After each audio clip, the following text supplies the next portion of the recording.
Welcome back, ladies and gentlemen, to the TEC Gauntlet Season 1, powered by W Black and AMD Ryzen Radeon. I'm your host, Assassin47. Joining me on the desk are casters and analysts, Crips and Universe. Well, how are you guys doing, buddy? Starting with you, Crips.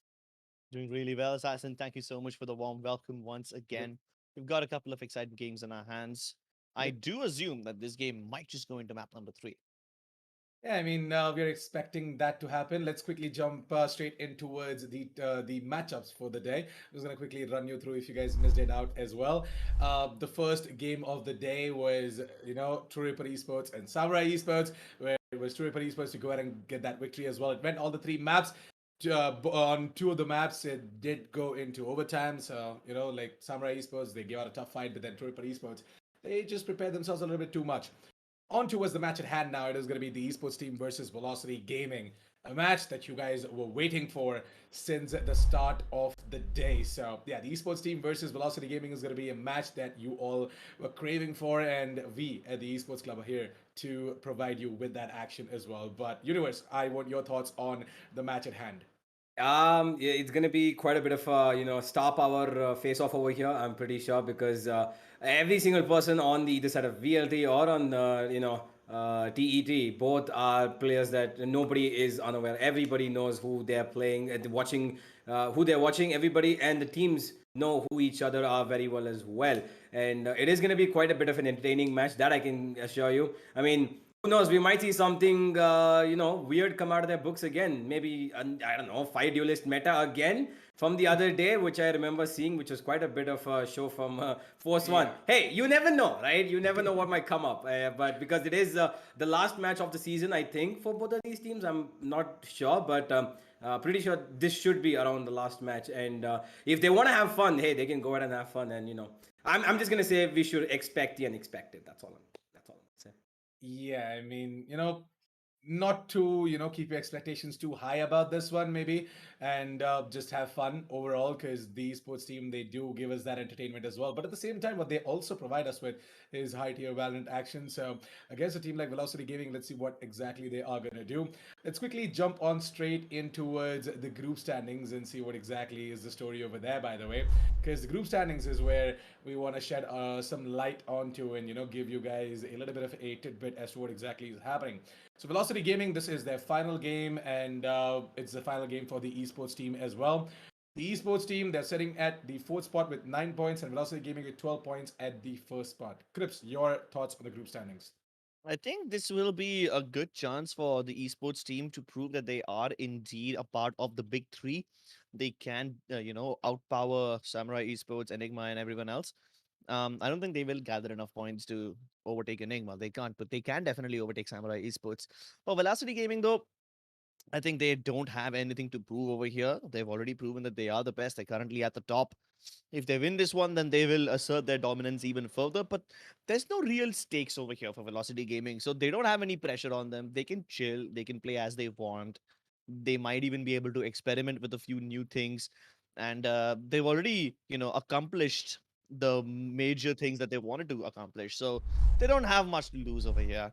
And a team that has nothing to lose, nothing to fear is a very dangerous team. I learned that from John Wick, and Yeah. you better prepare for some of that bloodshed. Of course, we can't have Yep. any pencil kills over here, but we might see Mhm. some knife action. Yeah, I'm definitely a John Wick fan. My name is Assassin47, so yeah, I completely relate to you with that specific statement. But let's head on over towards the team intros coming out from both of these teams, starting off with the esports team, by the way. And let's see, actually, my bad, Velocity Gaming. Let's start off with Velocity Gaming, and we are going to be seeing Marzel, Vibora, Vitarasu, Hellfighter, and Right to Ace right over here. Yes, I know for a fact that every single time you guys are like, "Where is MW1?" These guys, this not being updated, guys. So yeah, MW1 joined in much later. He joined in mid-season. But Mm. yeah, today Vibor is not going to be playing. We got an update regarding that, and it is going to be MW1 and Marzel playing together once again instead of Vibor. So it's going to be Marzel, MW1, Amaterasu, Hellfighter, and Right to Ace. So what are your thoughts about Velocity Gaming, Mr. Universe?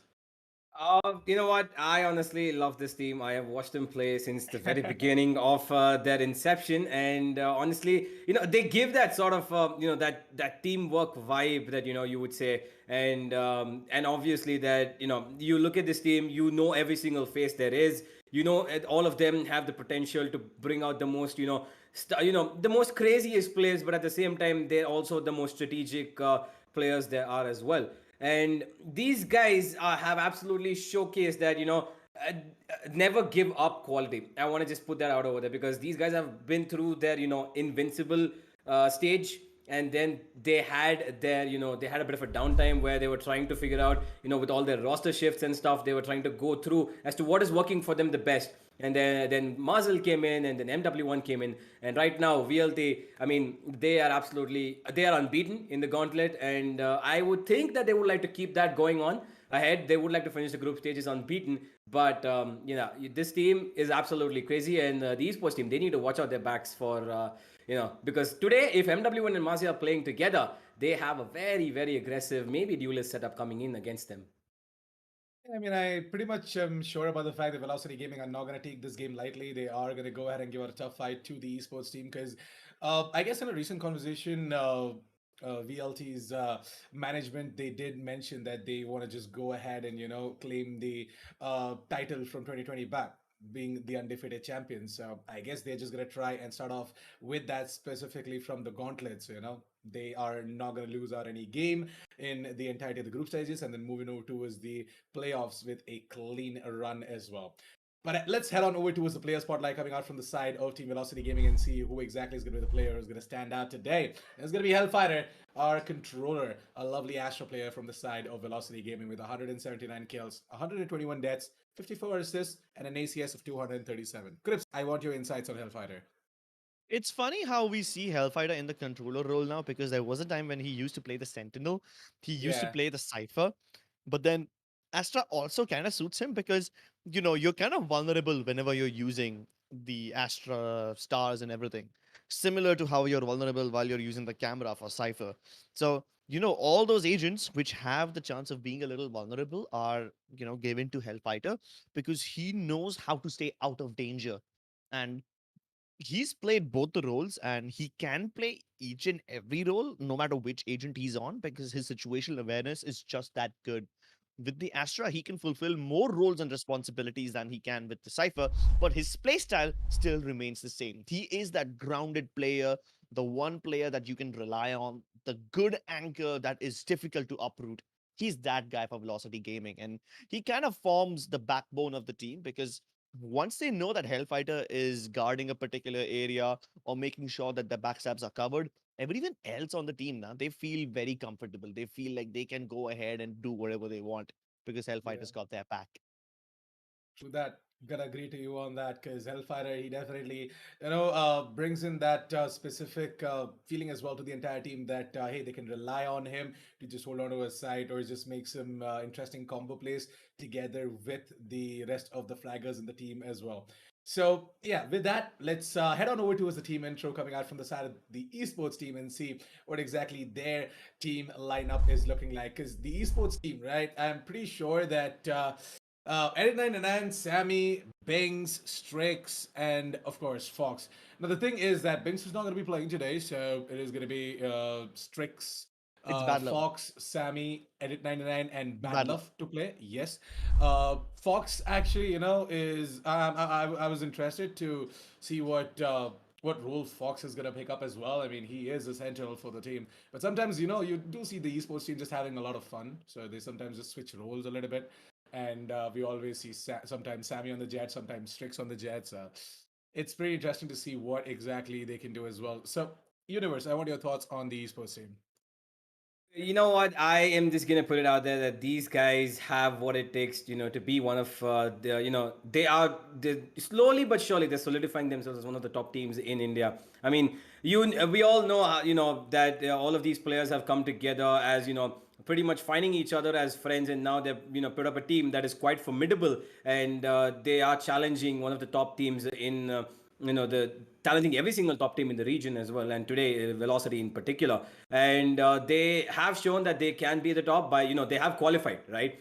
Although this is the last match, I think that they have made sure that they qualify for the playoffs, so they are going to be fighting off at the biggest stage. They are going to be going through, and they're going to be trying to show that they can stand at the very top, go through the playoffs, and go probably as far as possible, maybe win it all the way. You never know what could happen, if it's just one step that they need to take one by one, and if they make sure that they take the right step without making a lot of mistakes in every single match, then they might as well take the entire the giant share of the prize pool home for the season one. But their first step right now is going to be to try and beat Velocity today, which we all know is not going to be that easy of a task, because even if they do beat them today, they're probably going to be facing them again in the playoffs. So it's all about learning your opponent. I think this game, because no, like Krip said, that Velocity have nothing to lose, so they're going to be dangerous for sure. And this is how you learn about the unpredictability of Velocity and try to implement it when you go further into the playoffs. So this should be a learning opportunity for the esports team, and try to make sure that they counter them and try to learn from their playbook and what they can do best, to uh, give out counter strategies and whatnot. Yeah, I Completely. mean, I mean, yeah. I Go ahead, Crips. he mentioned counter strats. I just got reminded something. I mean, it's great that you brought it up, because Yeah. you see the VCC has just ended.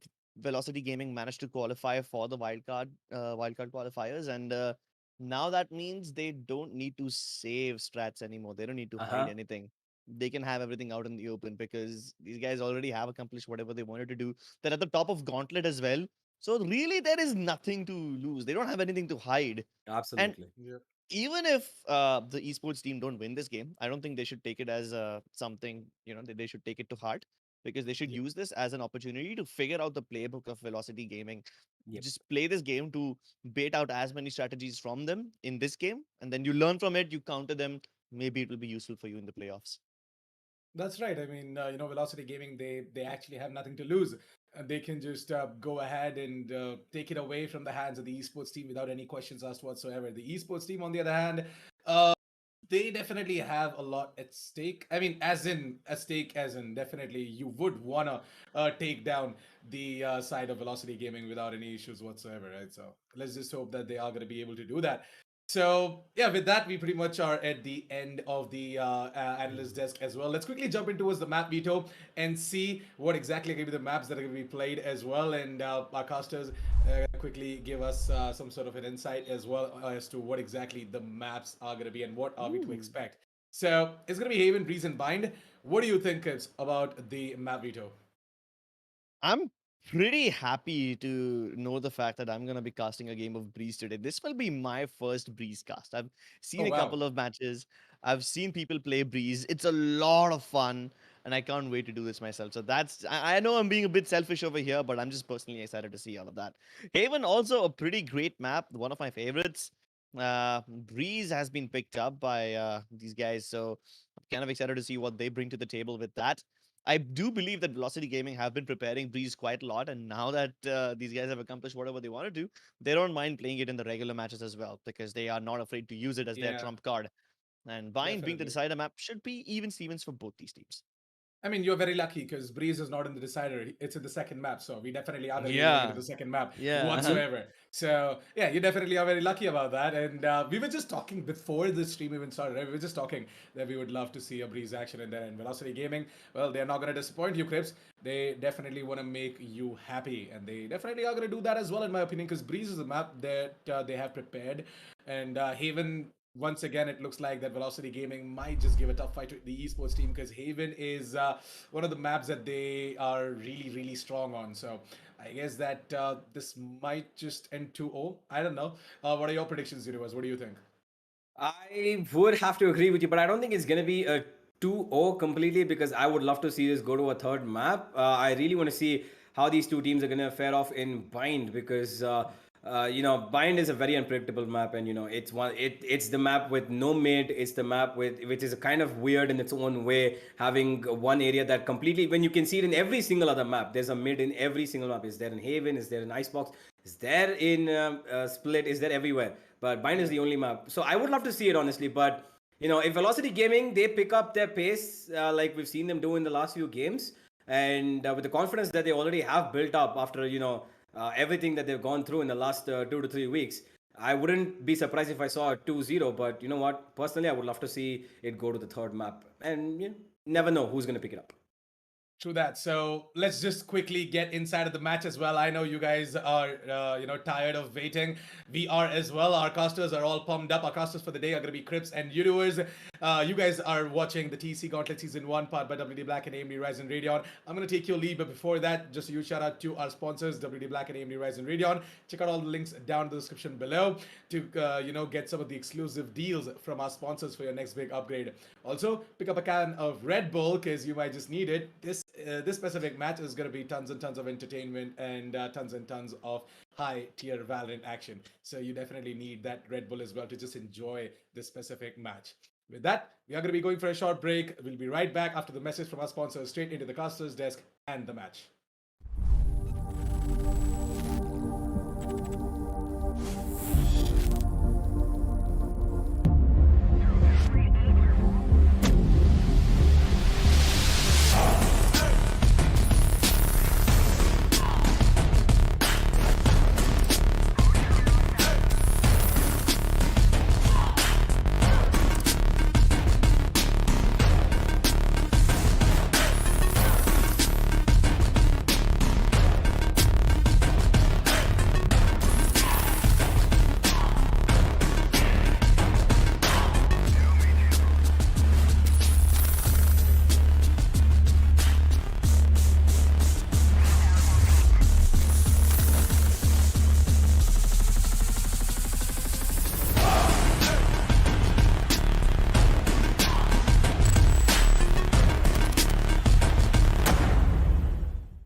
Hey guys, welcome back to TEC Gauntlet Season 1, brought to you by WD Black and AMD Ryzen Radeon.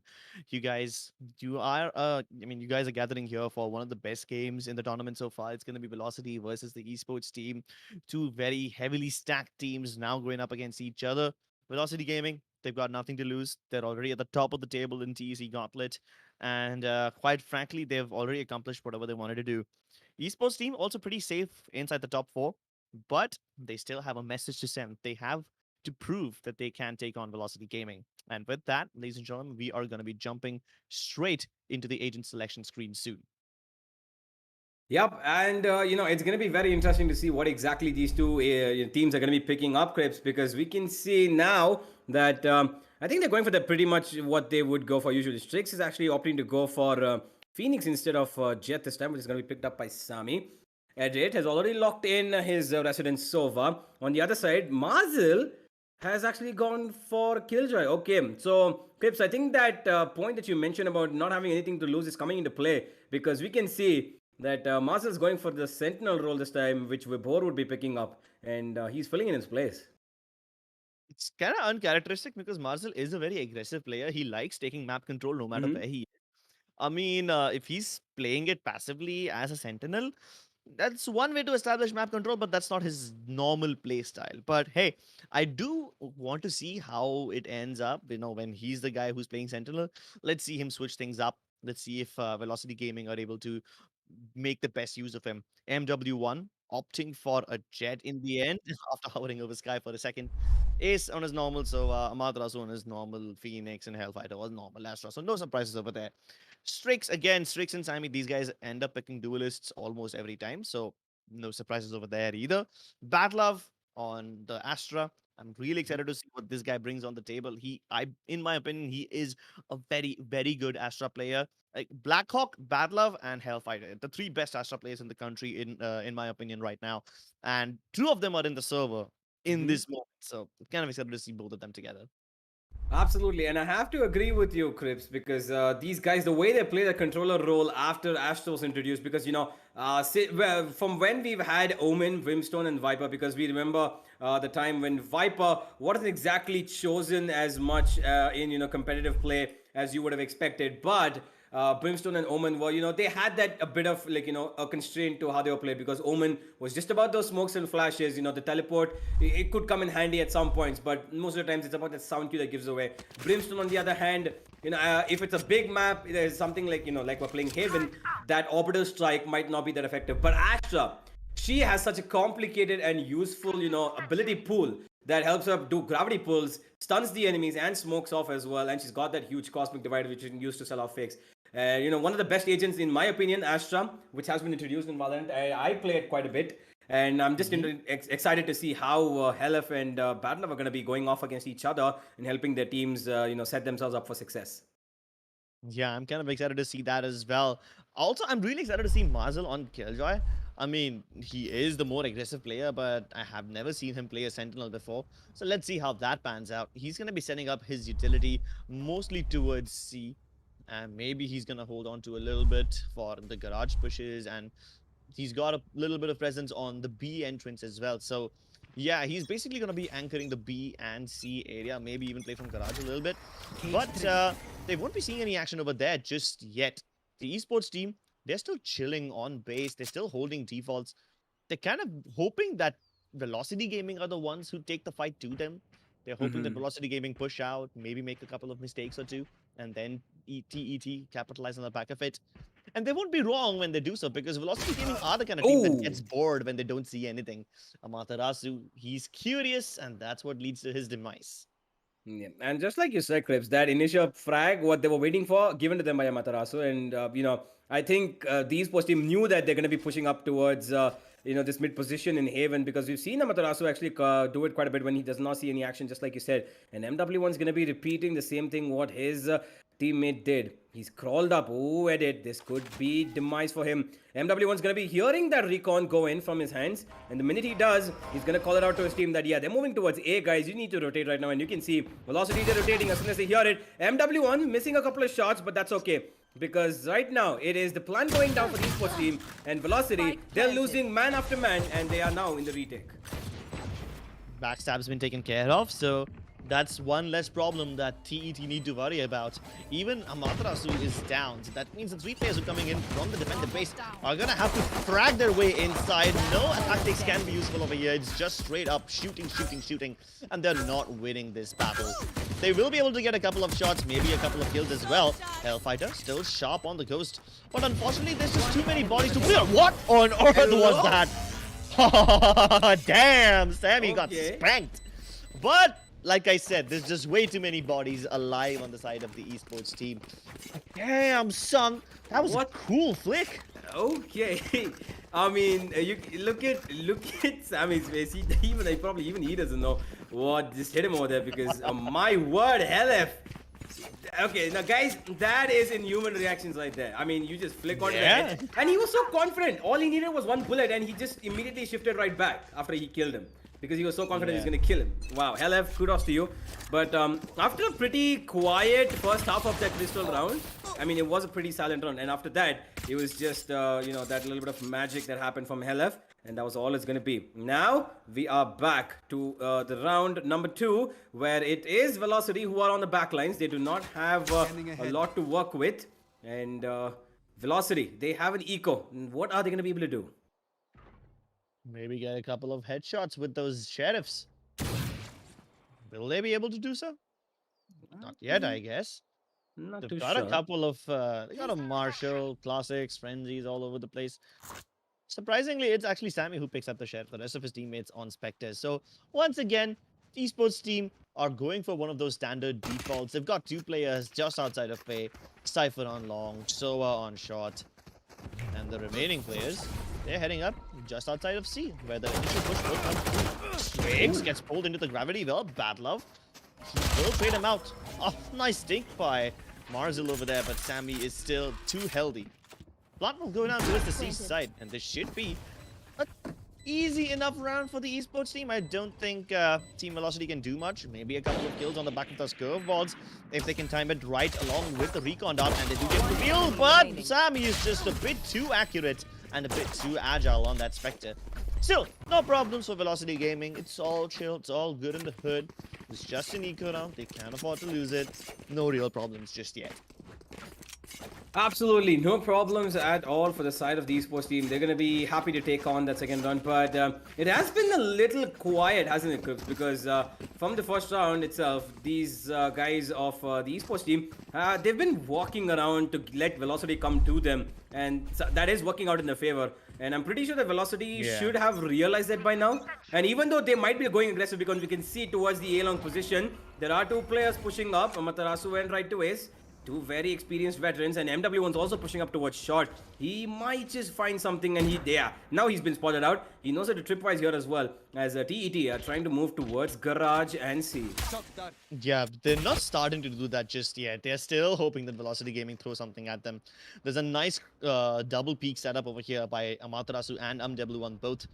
They get one frag. This should be a clear indication that TET are trying to head towards the C side. They've gotten inside Garage for now.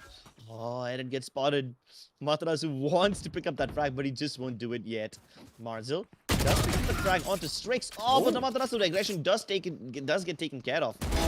But they don't know that MW1 is here as well. Gets another headshot. He's going berserk, and he single-handedly wipes out most of the team. The spikes dropped as well.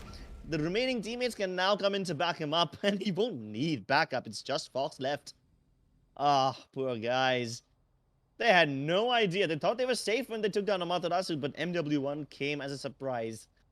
Or in the words of a Hindi student, 30 seconds syllabus ke bahar ka question. Okay, we're going back to education now. Yeah, you know, I have Oh my god. What did I do? What have I done? I just opened the Pandora's box. Well, hey, Fox don't blame opens me. Fox opens up Marzil's heads, and that's the only thing that I want to see getting opened up over here. Yeah, absolutely. I mean, Fox, he has opened up the B side, but no spike on him. And with the time running down as well, it's going to be Velocity who are going to be winning out this round as they put up the first on the board. And Fox, he's just going to put up a tripwire for his own safety so that nobody pushes in from A-Link, but there's nobody there at all. They're going to be holding down the spike towards the position where it was dropped. And MW1, the hero of that round for his team, a beautiful 3K from him as he got two heads and sprayed down the third. And the esports team, they are gonna have now the full buy coming in, and this is gonna be the real test between these two teams as they start off. Because Crips, I really expected this to be a little bit more explosive. Like, I thought there was gonna be some crazy rushes coming in, or there's gonna be, some, I don't know, expected to see, flashes going in and aggressive push from the defender side, which did come from A side. But it was a slow aggression. It wasn't exactly quick aggression that you would expect. And esports team, although they got the advantage in the first two rounds, now Velocity, they are starting to show success with their aggression, aren't they? Yeah, they are starting to show aggression. They've got quite a lot of control on A-long. And they're at the same time showing presence on C. So I don't think the esports team can expect where this push will come from. They will expect the push to come.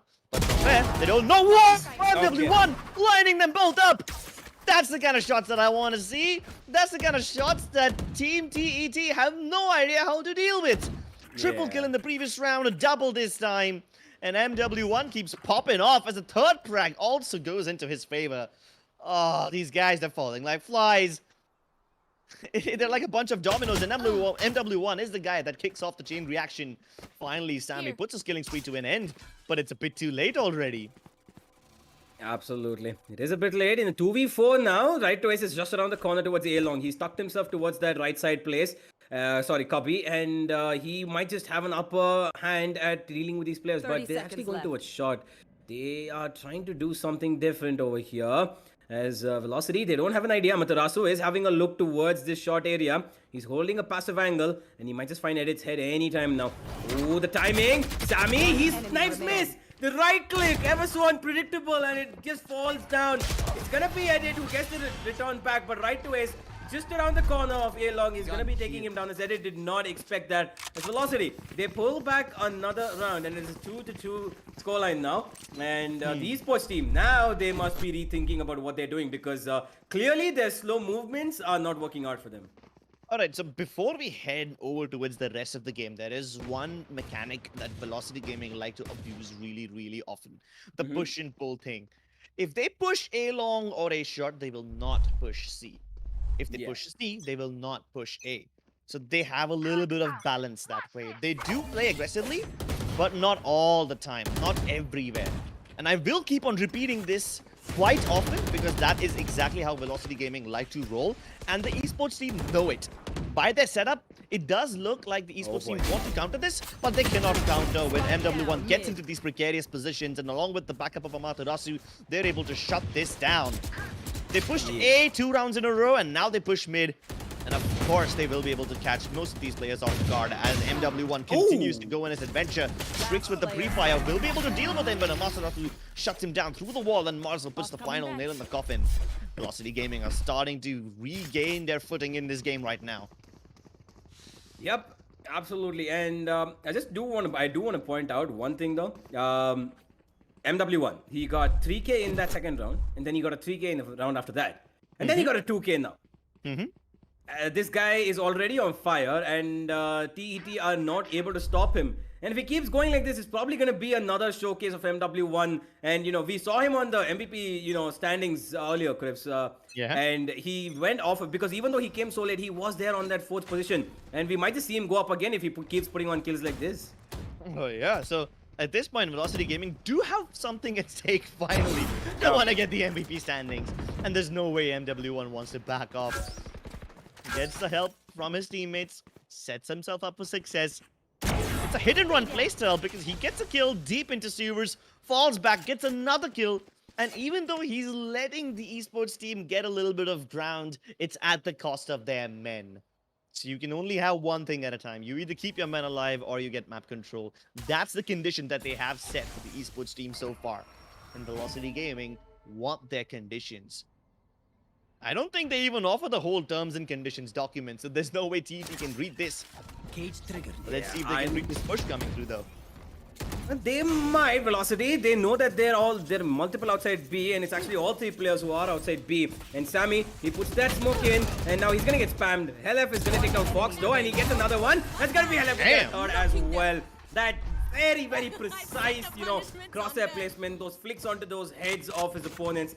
Helef's aim is right on point right now, ladies and gentlemen, and he and his team are feeling it. MW1 chiming in to get so many kills. Helef is getting another, and all of them just having a couple of snacks along with that as well. I mean, pretty much cruise control for them, isn't it?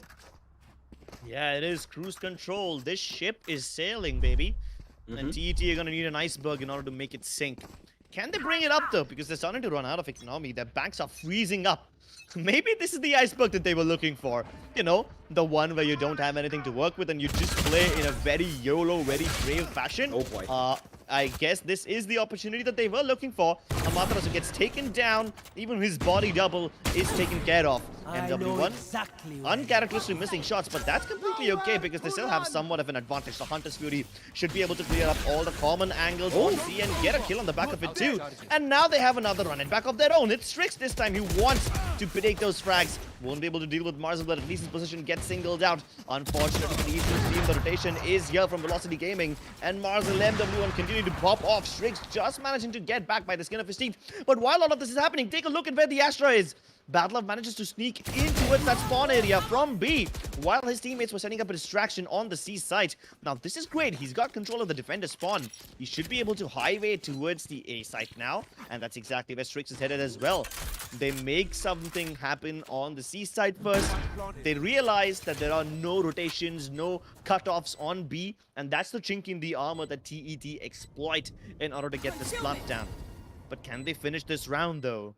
Still a 2v2. Ooh, MW1, he spots out one player, and that's all he needs right now. Now he's going to be holding on to this angle. The flash is available, and there it comes. That's just enough for Strix to get away to safety as he moves in towards the A side. He's going to call out to his teammate that there is one on the backstab, and right away he's given away his position as well with that sound cue. He's moving in, trying to clear corners, and he's not going to get one, not this time. Strix is going to be, superior with that Spectre. And MW1, though, he's there in the position. He's going to put the smoke down on the spike, and he's trying to get that defense, but no, he's going for the fake, and there it is. But MW1, Another 3K for him, but no round. It's going to be a third that is going to go in the favor of the Esports team as they finally have an answer after the 4 rounds that have been put up by Velocity. And we have a match on our hands, ladies and gentlemen, unless VLT, I mean, they did give up this round. So, I mean, it's not going to be that much of a problem for them because they do have economy. They have a lot of economy. And they're going to be able to use it for at least maybe another round or 2 before, they're going to be having to force to an eco. Yeah, but did you take a look at what TET did this time? In the first few rounds, they were letting Velocity come to them. TET were playing passively. This time, they turn up the aggression towards the C side, and then they backtrack towards A. So every time TET play passively, Velocity are able to get away with it. Now TET have figured out the formula to success. They know that they can't afford to let Velocity get away with all of this. So they're going to start playing aggressively more often. Let's see if it actually pays off for them again, or if it was just a one-round wonder. I think that they're trying to make it again happen towards the A side this time, but Amaterasu is not going to let that happen. That shot from the operator helps him to get that bait position coming in, and he gets that kill pretty easily, and he goes back to safety as the Esports team already a man down, and MW1 still holding on to the shot angle passively. He does not want anybody to come pushing in. There's 3 players actually. Oh, but look at this actually, Clips. C side has been pushed up by Mazel. He's holding behind the tripwire, and B, there's only Hell holding. And now this information can actually help Velocity because the flank can come in at any time as soon as they take down the Cypher. But he is still alive. 3v4, make 3v5, make that a 2v5. And last 2 players standing. Mazel on the backstab as well. And TET in a very, very dangerous position over here of losing out this round. Fox and Badlove do find one back, but Badlove has already gone down to MW1's operator. And it's gonna be the last kill coming in the hands of Amaterasu as Velocity Gaming put up number 5 on the board, and they are back again to winning ways. TET had to face so many people just to get inside that B site, and it was all telegraphic. Velocity Gaming are playing this game way too aggressively. They show presence on A shot down in the sewers. They get a kill over there, and then they fall back to the site. But when they fall back to A site, Marcel starts pushing up C. Remember at the start of this game, I mentioned the whole push and pull tactic? If they back off from A, they will push C. This is something they always do, and they will keep on doing in every defender side of every map. TET know this, but they still don't find a way to counter it. And because they don't counter it, Velocity knows they're going to be coming towards the B side. Once again, it starts off in a similar fashion, but Badlove has something to say this time. Amaterasu responds in kind with 2 crisp headshots of his own. Let's see if he's able to go any further. You know he wants to.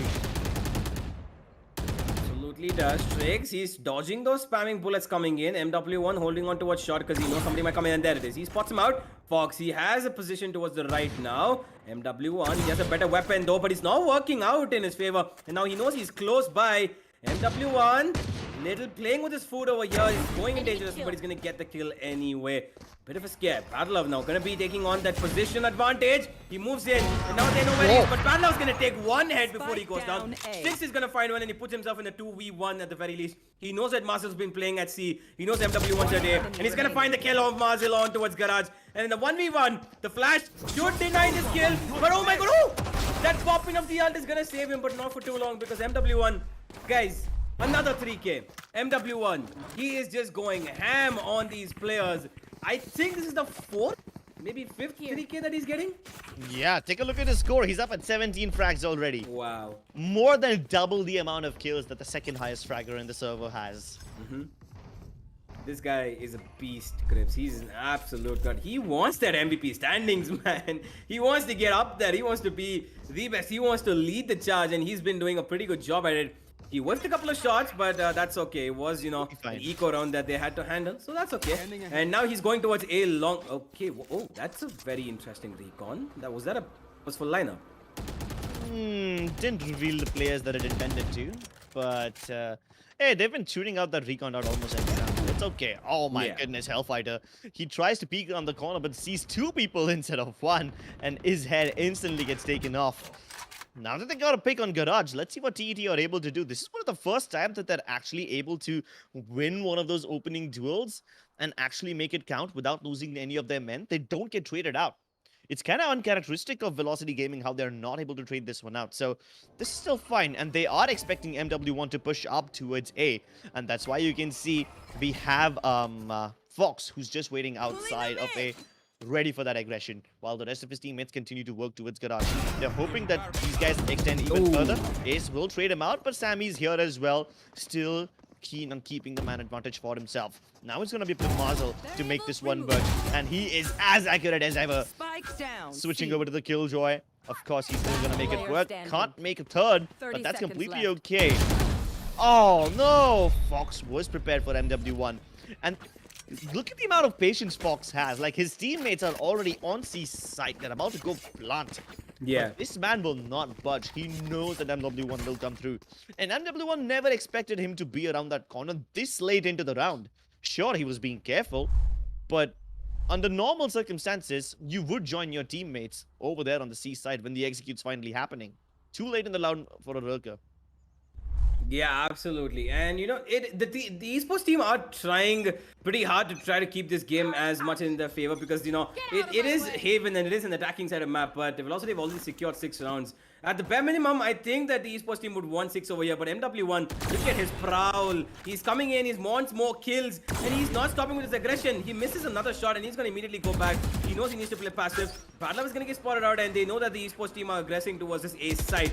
And here comes the owl drone as well. It's going to be destroyed by right to ace. And now 3 players from Velocity towards A, as Marzel is towards Garage, and Helef the only one at B, and the C side has been left alone only with the Killjoy's defenses. MW1 gets one, make that 2, and he's going to dash back to safety. That's all he needs to give his team right now. Now in the 2v5, Amaterasu is aggressing with the run it back. He should be hurt, and there it is. He's going to get killed. Right to West gets the penultimate kill, and it's going to be the last man standing over here, Sammy, with the knives. He's just going to run in, he's going to get one, and that's all it's going to be. Amaterasu to help out his fellow teammate, and it's going to be Velocity who put up a 7 on the board in the defending side of Haven. I mean, this is quite, you know, although it's been going back and forth and Velocity has been in the lead, honestly, Velocity have been quite impressing. Yeah, these guys have been pretty impressive. This time, Velocity Gaming did something different. Instead of, you know, aggressing towards C, which usually is their response when they see all the players of TET line up towards A, they instead decided to stack up the A side with 3 of their members, and they fight fire with fire. They know that TET are trying to push A, but that doesn't really deter them from fighting. They keep on pushing. They commit the run it back from Amaterasu. They make MW1 op on the A long corridors, and they're not backing off. Most teams would have decided to go back towards the side and hold crossfires when they see all these attackers come rushing towards the A side, but not BLT. Yeah. These guys, they want to fight you. They want to brawl. And this time they don't go for the wraparound. They just decided to fight straight up. It was not even a very good 200 IQ move or anything as such. It was just straight up fighting. That's pretty much it. And as simple as it sounds, sometimes sometimes the modern problems don't require modern solutions. They just require simple, good old fights. Absolutely. It's all about that aim duel, because, you know, as much as we love using the utilities, this game is about precise gunplay. So I'm just gonna leave it at that. And trades. Absolutely. Trades as well. And now Velocity, they have advantage, and they're gonna get another one. MW1. Okay, that's a little too ambitious, my friend. You should expect another player around the corner, but that's okay. It is a trade-off on both sides. And now in the 4v4, Amaterasu, he's taken up MW1's position, and he's waiting for a push to come in towards Garage as Helef. Oh, Helef. Okay. Cheeky little bugger. He's gonna find the counter Aston on the other side anytime now. Badlove's waiting for that. Oh, the timing! The timing, Crips! It's gonna probably cost them. But oh, look at Amaterasu. He gets a dink, and that's all it's gonna be. Fox is gonna take him down. And now Helef, his position is given away. And now they know where Velocity Gaming is. And they're moving in towards Garage and C. Sammy leading the charge. Are they gonna be able to stop this Velocity? Oh, wait, what? No, it's falling apart. They knew that Hellfighter was towards C long, so they decided to go ahead towards the C side and cut him off. But they're the ones who get burnt instead. These decisions are gonna cost them. Hellfighter, very risky move, decides to put up a star over there without any cover. And he gets the timing off correctly. That is so incredibly brave. Gets the kill as well. How is he allowed to get away with murder this often? It's so surprising. And they know exactly where Edit is. Somewhere inside that garage area. Come to us, little Edit. Come fight us. The lockdown forces him into the crosshairs of Marzel. Absolutely. I mean, wow, what a beautiful... I mean, honestly, I really thought that it would go in the hands of the esports team. They probably could have gotten it. But that one nano swarm from Marzel's hand, which is activated at the very right time because Battler was down to, I think, less than 20 HP. And one touch from that Nano Swarm took away his life. And Helef added on to that by getting one kill. And also, for a 4v3, it went to a 3v2. And that is all Velocity needed. They got the advantage with nothing but a utility usage. And you can see how good they are with it. They know when to, make stuff happen even when they're not around the utility. Marzel, he is doing a pretty good job on that role of Killjoy when we've not seen him usually on it. But I do, today's show, it's all about MW1 because I don't want to call him MW1. He's cruising completely like a BMW1. BMW.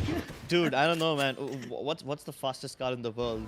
I don't know. I don't care. But this guy's faster than that for sure. Like, he's got 20 frags already. Oh my god. Okay. People struggle to get these many frags in a single game, and he's got in a single half. So yeah, that kind of tells you everything you need to know. Velocity Gaming now have full control of the C side. They just need to deal with Batlove, who is pretty crisp on the ghost.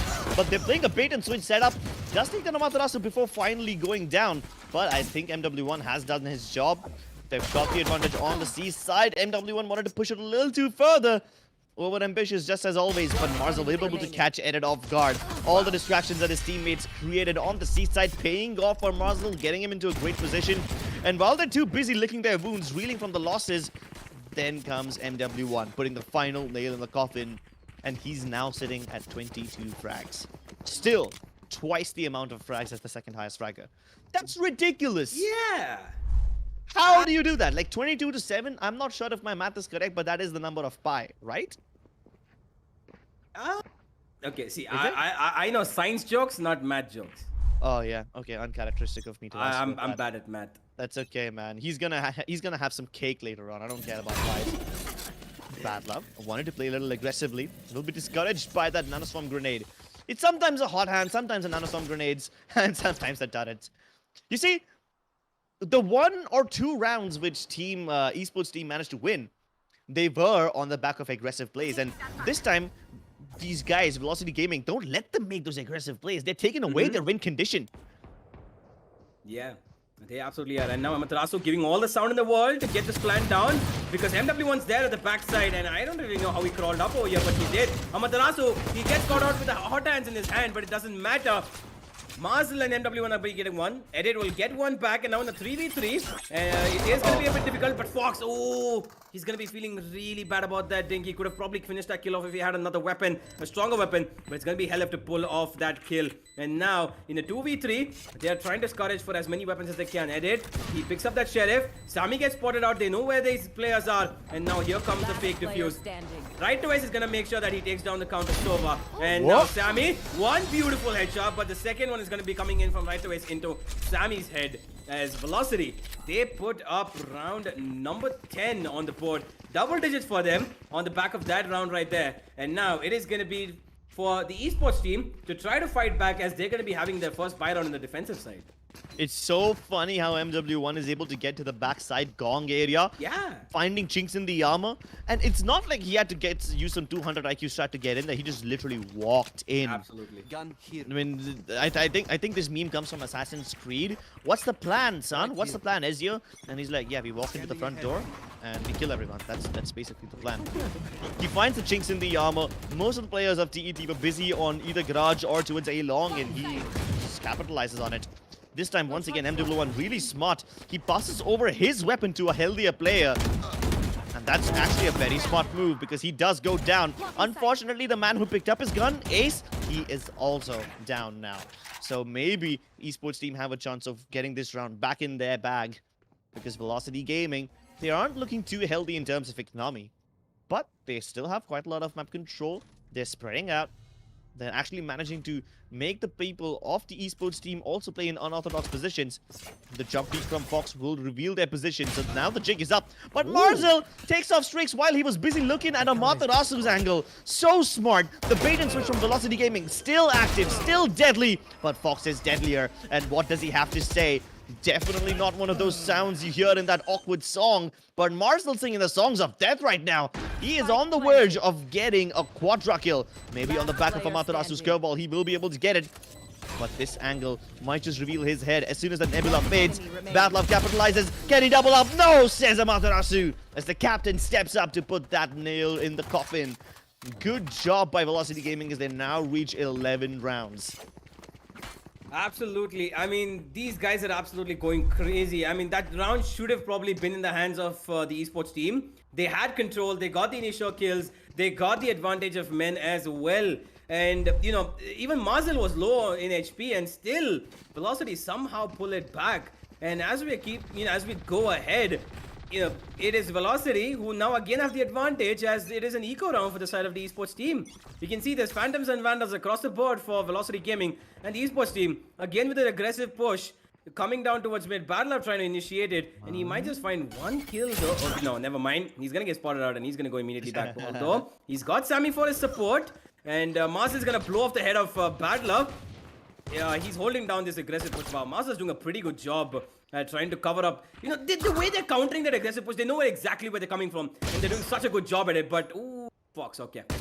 Nice little shot onto Hellf. But I don't think that's going to give them as much advantage as they want yet. MW1 still on the prowl, still very much alive. And even has his ultimate as well.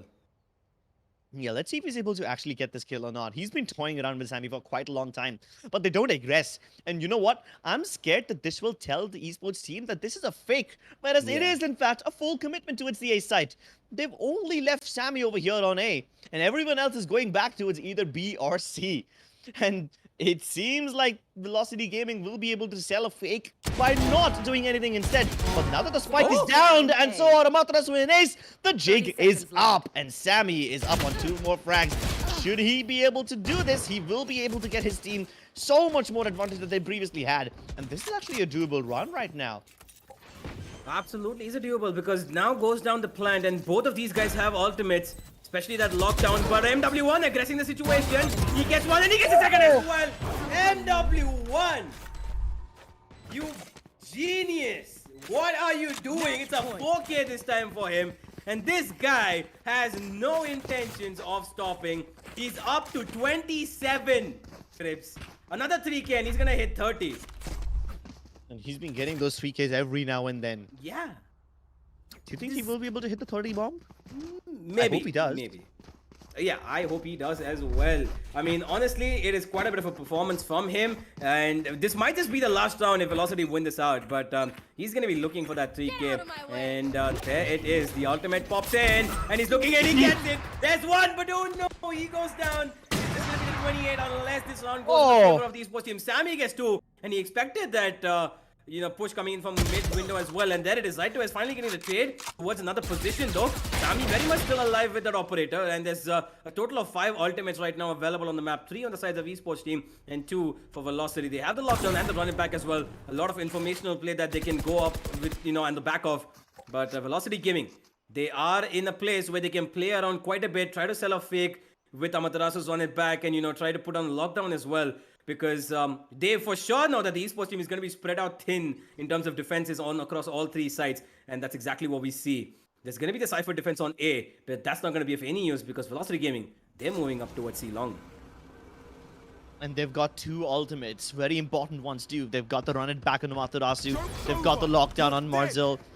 Amaterasu is going towards garage instead. Knows there's going to be some resistance over here. Encounters Sammy, but that's completely okay because Marzel he's already spawned at the spike. Just get tagged up by the beam just once. He's low on HP, but that's completely okay because his lockdown, he puts it down after the Hunter's Fury has already been committed. That means no taking down the lockdown. They're going to have to fight in order to win these battles. And will they be able to do so? Sammy up on quad kill. Can't be taking that ace because he is up against right to ace. Absolutely. It is right to ace to clutch out. Recently he has been clutching out quite a bit and we saw that on his very different matches as well. Slowly but surely, right to ace, going towards that post of clutch minister, as I would like to call him. And he's been doing quite a bit of a job as well. But right now, man of the hour, MW1. What a guy. And that thing you said, more than double of anybody on the board of him. He's still over there. 14 is his number 2 on kills, and he's up to 28. This shows this man's caliber, and he's absolutely crazy. I do not know how he put up so many rounds of 3Ks, 4Ks, 2Ks. I don't even know. I don't have a count anymore. Probably need to check in with the stats again, very detailed. But MW1 and Velocity Gaming, they get this victory. And my, oh my, what a match that was. A total show of domination. we should have expected that, I mean, Velocity Gaming have been on such a quite of a roll. They've had that momentum and they absolutely rolled over the esports team. They tried their best, but it wasn't enough. And let's have a look at the match highlights to see what exactly went right for. Okay, I just got word from the production that yeah, there's a little bit of an issue. Sorry about that, ladies and gentlemen.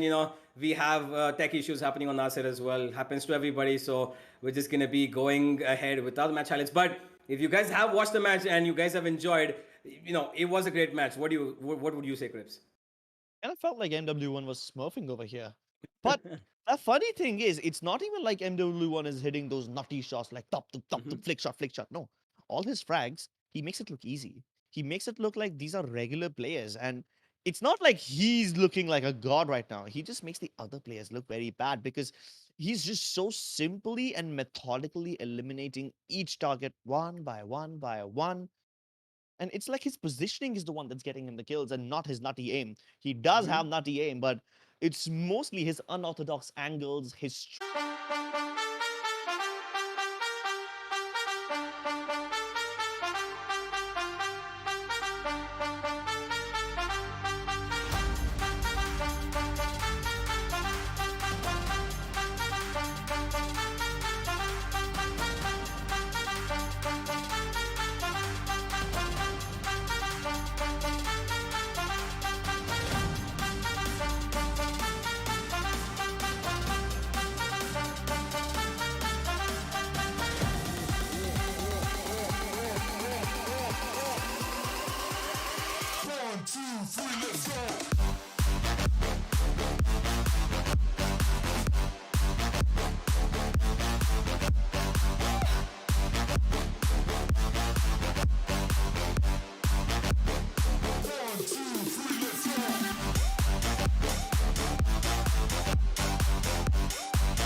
Hey, ladies and gentlemen, welcome back to TEC Gauntlet, powered by WD Black and AMD Ryzen Radeon.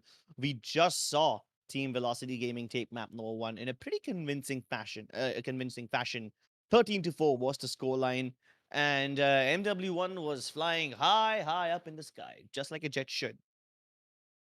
Absolutely, he was flying quite high, and probably Velocity Gaming are too, because they're inching towards that unbeaten streak and to complete the group stages as well. If they pull out this map of Breeze, which is actually their choice, Clips, and they, we have, I mean, not in the Gauntlet, but we have seen Velocity perform on Breeze, and they are good, aren't they? Oh, they're definitely good. I mean, so far the only team that did give Team Velocity a run for their money on Breeze has been Global Esports, and that too was a very close game. I'm not sure if the esports team will be able to do so. I mean, I've never seen them play Breeze. Honestly, I've only seen people play Breeze. I've never casted a game of Breeze, so this will be my first game as well. I don't care who wins. I'm just gonna have fun. Absolutely. It is going to be a game of fun, given that we are going to see Marcel on Viper this time. Man switching up roles, and he's trying to do something different, as we have a double controller setup, which is a usual on Breeze, but I don't think we've seen Brimstone so far. I mean, people are actually opting for Brimstone, but in a map like Breeze, sometimes his ultimate is rendered useless because of the the way that you can just dodge it out. But his smokes are pretty useful. That is a given. On the other side, though, it is going to be Viper, which is going to be locked in from Fox. Sammy going in for Reina, and Strix is going to go back to his Jet. Bad Love opting to go for a triple duelist, maybe. And you never know. They don't have really someone like Sky on their team. But, okay. Bad Love. Are you going to go for the Euro? Actually gonna do it. I Go would be on, so go proud on, of him if he Mike. do that Nah, moment. nah. Sky at the last moment. Right, so it's a pretty decent setup. A double initiator for the esports team. They've got Badlove on Sky and Edit on Sova, and a double control for Velocity, as they've got Mazel on Viper and Amaterasu on Brimstone. Other than that, both the teams have a Sky, both the teams have a Viper and a Jet, but everything else is a little bit different. Like they've got the Reyna on Sammy. So I don't think that TET will focus too much on trying to counter Velocity Gaming. Like I don't think strat-wise TET can stand up to them as well on this map. Not sure if they have even practiced it in the first place. So TET are gonna do what they do best. Click heads. Absolutely. And they need to find those heads, and they need to find them without giving up their own. And that's exactly how they're going to be having to take this to a map 3, or else Velocity are going to be rolling over them. Because if you can see that these players, like you said, Crips, have nothing to lose, and that's exactly why we can see Marzel again on a different role. Last time Sentinel, this time on controller. They are going to try something completely different. And although everything else is different, the one thing that's going to be the same is the danger of MW1, who is on an absolute roll. Yep. I love this Viper Toxin screen by Marzel over there. Allows the players of Velocity Gaming to take aggressive control on mid, but that's not what they're doing this time. In fact, they have sent up Amaterasu deep towards the brown halls, and the rest of them are just going to defend the A site. MW1 was just the bait because Hellfighter is still in that position. I don't think he will expect two players to be in the same spot, but Sammy does take care of him nonetheless. It's just down to the other players right now, and the defenders are falling like flies as this is such a problematic setup. Still a 3v4 though. That means TET have a realistic chance of winning. Amaterasu still near the doorways, and he's not been spotted just yet. He might be able to stop a couple of players from getting into first spawn positions, but the Toxin Screen protects the players of TET, and Fox pushes beyond it. Marzil trades one player out, but the Molotovs, the snake bites, are gonna deter Right to Ace from defusing. He's gonna have to win these fights now, and Marzil's already doing those. He pulls off a Viper diff, figures out the positions of the last two players. He's gonna have to win these. Strakes will be able to swing wide and get the better of Right to Ace. Really good stuff by TET. Like I said, they're not gonna focus too much on strategy in this game. They just want to fight. So expect a lot of brawls. Absolutely, they want to do their best. They want to give out something for you know, the fans to watch as well. But at the same time, it's about that victory that they want to put up. It is similar to what happened last map. It is going to be the first round that goes in the favor of TET, whereas they are going to be going into this round as well with the advantage. Amaterasu, the only man who has a marshal on his hand, could do some damage, but I'm not sure how much. Right to Ace. He might just peek out mid. Sami, he's gonna just dodge him very quickly. And now, a little bit of a B presence over here from the side of Velocity. Oh, MW1. Okay, he's gonna get caught out by going to take that ultimate orb. He gets it though successfully, and probably that's all he needed. And as he died, he's gonna get another one as well. Amaterasu whiffing a couple of shots, but that's gonna be okay. It is still the eco round for them as Velocity Gaming in the 2v5 should not find a lot over here. Maybe one kill at the very max. Here comes the flash. Try to get them off. And oh boy, lot of misfires. LF will get one though, and that's it. That's all it's gonna be. Battler for the 3k with his classic. And it is gonna be a second round for the side of the esports team as they look to try to not give up the same way that they did last map, because this is when Velocity picked up and they got 4 rounds in succession, and the esports team had no answer. Are they gonna be able to do it again, Velocity? Yeah, at least they've now figured out what the Velocity setup on A looks like. They usually have 2 players playing near the wooden doors, with Amaterasu playing in the brown halls for the most part. He will sometimes switch things up by playing near the doors himself.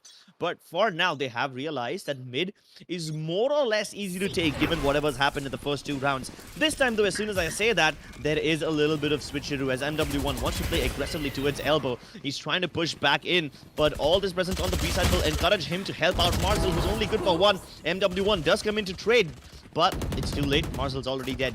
No problem though, because Velocity still have the man advantage. Will they let them go for the spike plant though? The Toxin Screen finally runs out of fuel. Now they're wide in the open. They're gonna have to fight these ones. Hellfighter, he doesn't lose those. And neither does MW1 as he counter-strafes to get the headshot onto Edit. It's just Strix left, and he's cornered. No, but he's still got a little bit of fight left in him. If not a fight, he's got a couple of stylish headshots, which will cause a little dent in the ego and the confidence of players of Velocity, and quite frankly, that's all they need to break right now. This trend has been continuing since the last game. You were right, Universe. You pointed out correctly how these guys, TET, were able to win the first 2 rounds in Haven as well, but then Velocity started to put up the big numbers. This time, though, they have enough weaponry to contest them and hopefully stop Velocity in their tracks before they snowball out of control.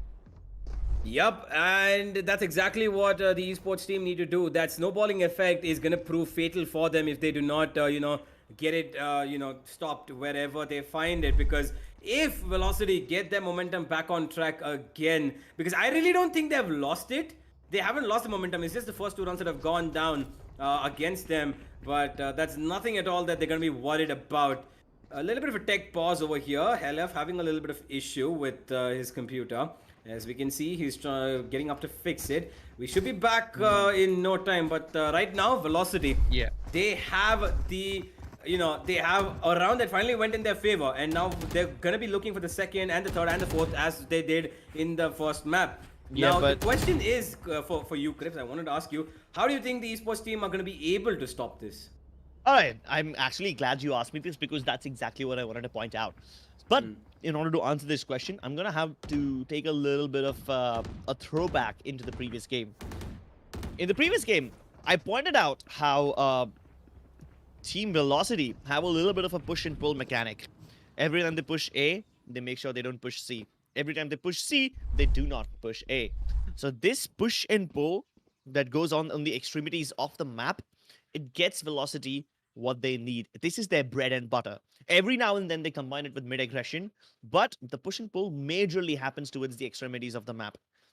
Now, how do you counter that? Velocity Gaming, they were on a roll with this. The bread and butter quite literally fed them way too many rounds. And the only time Esports team were able to stop it was when Esports team decided to fight aggressively themselves, when they took the fight to Velocity Gaming. And Velocity knows that that's the only way to stop them. So how do you counter that? Velocity Gaming know that their only weakness is counter aggression from TET. And they stopped TET from playing aggressively. Every time TET wanted to push, they would either throw hot hands at them or a nano swarm on them, something or the other. Yeah. I believe that is the win condition for the esports team, and Velocity Gaming know it. Velocity Gaming are aware of their weakness, and they will do everything in their power to stop TET from exploiting it, including pushing up like MW1 is doing right now. Reaching all the way at the bottom of Brown Hall, he should be able to catch most of these players off guard. I just hope he looks in the right direction, because there are players waiting for him. They knew this would happen. They knew somebody would push, either from Brown Hall or from A main. But unfortunately, they're not able to clear all the angles on mid. So 1-for-1 trades. Unfortunately, though, every time there is a 4v4 situation, the odds favor the attackers. Absolutely. It is going to be a 4v4. And like you said, Crips, it is going to be favoring the attackers because they have a bit of control over the map right now. They're going to be flooding towards mid as they're maybe going to look to go as towards... They can go either way. Looks like it's going to be the mid doors, though, as that leads up towards A. They're climbing up towards the ramp, and here comes the recon. LF about to be spotted any second now, as he will. Now they know where he is. Right away, he's in a good position to get that kill off. And there it is. He's going to be getting one. And we saw him absolutely go crazy with this guy on this Breeze map earlier. A couple of games before. And now Sammy, he gets the kill on Tamatarashi. Oh, that jump! LF! Oh no, but Right to is there, right to help him. And now in the 2v2 situation, he does have the Seekers available. And on the other side, the Empress and the Knives are available for the side of the esports team as well. Jix and Sammy, a very deadly duo indeed. Are they going to be able to pull this off? It's gonna be very difficult for the retake, but Right to makes it work. He gets a 3k, and it's the last man standing streaks. He has two targets. Nice. He gets the head of one, and now Right to is very low on HP. No! He's gonna get him. The bamboozle guiding light. It's so good. He sends it towards the right. He himself swings left, and he bamboozled the hell out of Sammy. I'm sorry, bamboozled the hell out of Strix. It was so good. Clutch and Meister. No wonder. Right to clutch, as Sia likes to call him. Absolutely.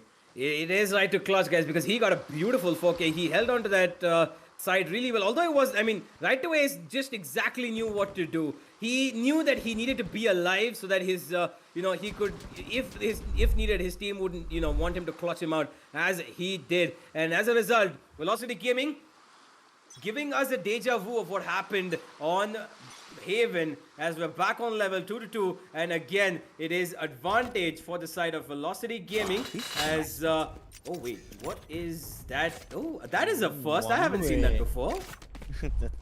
It's been what, 3-4 weeks since Breeze came out, barely a month.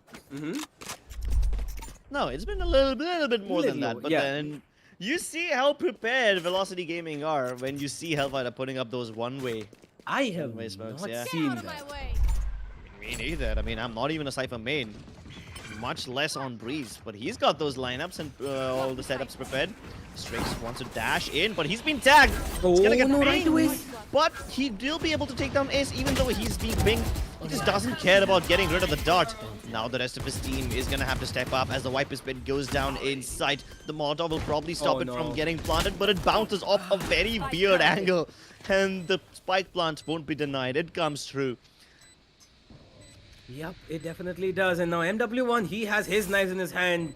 And oh boy, the first person is going to go down here. It's going to be Fox. And the Viper Spit rendered useless. Sammy and Bad Love get one back to one. A lot of trades going back and forth as Marcel is in the 1v1 against the Sheriff, who it could be possible. They have got these nutty shots before, and Edit has done quite a bit of job. But look at Marcel. He's got his wall, and that's all he needs. And he's going to take down the head of Edit. as that wall, even before it goes up, Muzzle knew that Edit is gonna peek out and he just gets him in the nick of time, and the defuse goes in as well. It's gonna be Velocity who are getting success yet again, ladies and gentlemen, as the esports team. It is quite literally the same thing what happened in the last map. 3-2 now, and it's just only, it's only formality that Velocity put up the fourth, because the esports team, I mean, they will have a buy coming in for sure. They, they can afford to go for that operator, maybe, but I'm not quite sure if Strix is going to be doing that, given that, they haven't really implemented it, neither did they do in the last map. So whether or not they're going to be, it might be an advantage for them, Crips, if they take that operator, but I don't think, Strix has gone for it. Yeah, Strix is not going for it. It is, in fact, MW1 who's picked up the operator, and he's very keen on peeking towards Elbow. Luckily, none of them are peeking him just yet, as most of their team is focused on the B side. They bait out the shot from MW1. Really good jiggle peek over there, and they figured out where the danger man is. But with that information, what do you do now? Because most of you are still cuddled up just outside of B, and because Velocity have been given that freedom, take a look at what Race is able to do. He's able to get into this position from where he should be able to cut off this rotation. He can hear them, and he's going to relay the information to his own team. The rotations from Velocity are already underway. But what Ace does not know is that Viper and Jet are still outside of Elbow, so maybe they can have a little bit of a late crunch. At this point, TET, their plans are revealed, but they can still throw in a little bit of surprise if the Viper and the Jet come in on time and if they backstab on time. That's the win condition. The Lurkers need to be very, very good, but Race, he's already on the back lines. And the Seekers won't really do much other than getting him one more kill. Does he know that there is Strix still around that corner? Ace might just get caught off guard over here, and he does. One more from Strix as he's able to save his team, bring the situation back to a 3v3. And somehow they've controlled the damage. They do. Ooh, Amaterasu, look at this! They have not spotted him out, and this is a prime position for him to get everything with that Prime Wander. Here's one, and no, not a second. Strix is just too fast to turn around and get his kill. 3k for him, 5 being dropped. MW1 is just gonna put him through the smoke. It's gonna put him down to his grave, and it's gonna be Velocity Gaming 4-2 now, and they are leading up to the charge as every single thing they do, although it is being a little bit, there's a counter coming in from the esports team. It is happening in a way that, they would want it to, but there's always a player making that difference. And this round, it was Amaterasu. Even though it was just one kill that he got, he was all that his team needed, because the information was relayed to him that both these players are towards A. MW1 came in from defender side spawn. He got the first kill onto the sky. Battler went down, and it was all but done when Strix got, went down as well to MW1's operator. And that is all Velocity Gaming needed, and now they have 4 ultimates to their use, one of which is already been deployed towards A. And it looks like they're not going to be going there because Amaterasu is going to shut down towards mid as well. And now the esports team wandering in a very, very dangerous position as they don't know what to do. Another ultimate use as this time Strix's position is up, but it doesn't really stop him. MW1 finally will. That cloud burst might encourage him to peek once more, and that's exactly what he does. This time getting the better of Fox as well. And he just doesn't want to stop. He continues to re-aggress. The location finally gets revealed, and then it is able to pre-fire him. But Hellfight is here to control the damage before anything else is accomplished by the esports team. So, yeah. It's just all over Haven again. It's the same thing. Every time Velocity Gaming play aggressively, they're able to pick up a lot of kills. Last time it was Ace who ventured down towards mid. This time it was MW1 who keeps on re-peeking the angle and does not get punished. And his teammates are able to rotate in time. There was no aggressive positioning by Velocity Gaming this time around, but the intentions are still the same. The win condition is still the same as the last map for the esports team. Let's see if they're able to stop them or not. Oh, look at this. What? What? Yeah, that's what happens when you rely a bit too much on your teammates. They don't make you a very good aggressive player, especially when they're not backing you up. And the Hunter's Fury picks them off one more. It nets them one more kill, so yeah, 2-man advantage for the esports team, and they finally will be able to bring something back. Amaterasu picking off one more player. This time it was around the B site, but he hasn't spotted the spike just yet. There is still a little chance that they get flanked from the brown halls, and that's exactly what Ace is watching. Yeah, Amaterasu, he does have that B side secured for the moment as the esports team are making their way back towards A. Badlove would have called it out, but Helef, he's still sitting on towards A. He's here holding on to this tight little corner over here, and he might just be able to get another kill.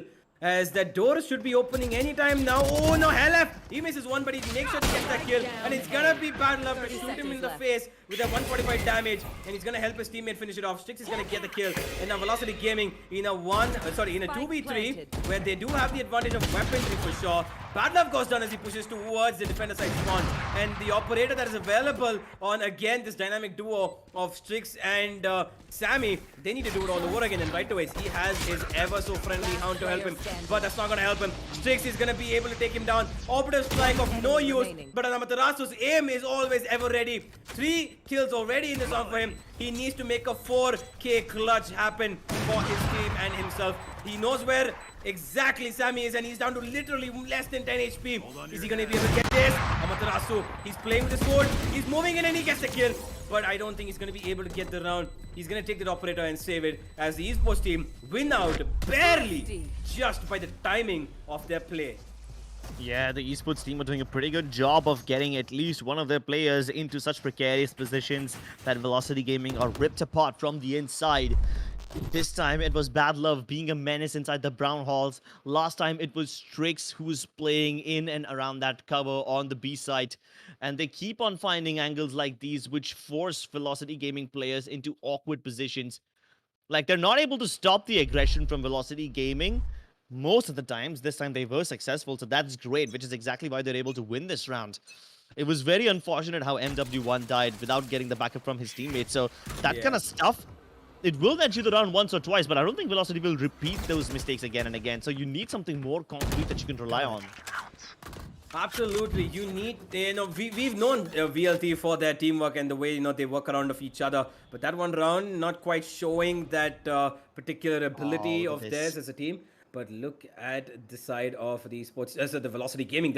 They know towards mid. Yeah, they know exactly what it is. MW1, he gets his shot baited out, and now they know that he's pushed up towards mid. Amaterasu is there to help him, but he's not going to find anything else. Now, Bad Love, though, he is crawling up towards mid. Amaterasu might just find him if he turns towards the left, but he isn't going to be. He's looking towards elbow. And now, the esports team moving towards A as they're just still a little hesitant.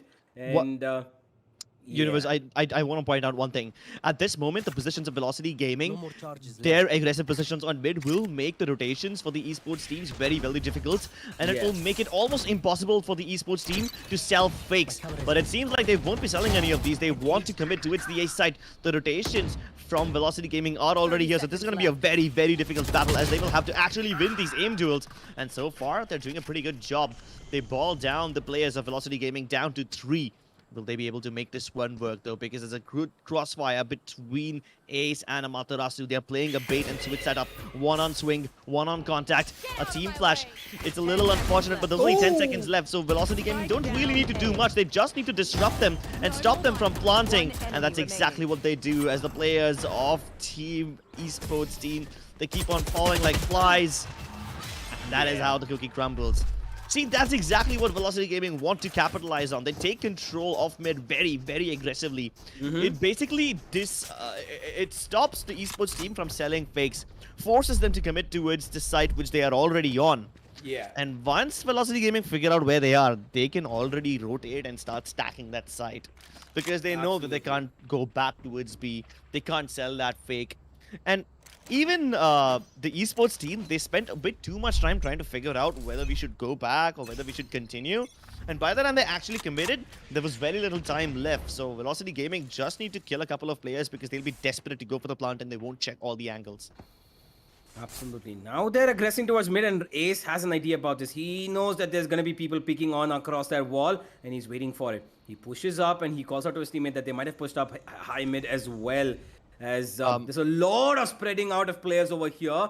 One in halls and the rest of them towards mid as they're moving up and creeping up slowly towards B with those sheriffs. Fox firing off a few shots towards mid to give out his presence. And Ace around that wall, a door. He knows that there's a player over here and he can catch him off guard. Oh boy, Fox. And right away as they exchange a few bullets, but it's going to be Strix to find the first kill actually. towards halls.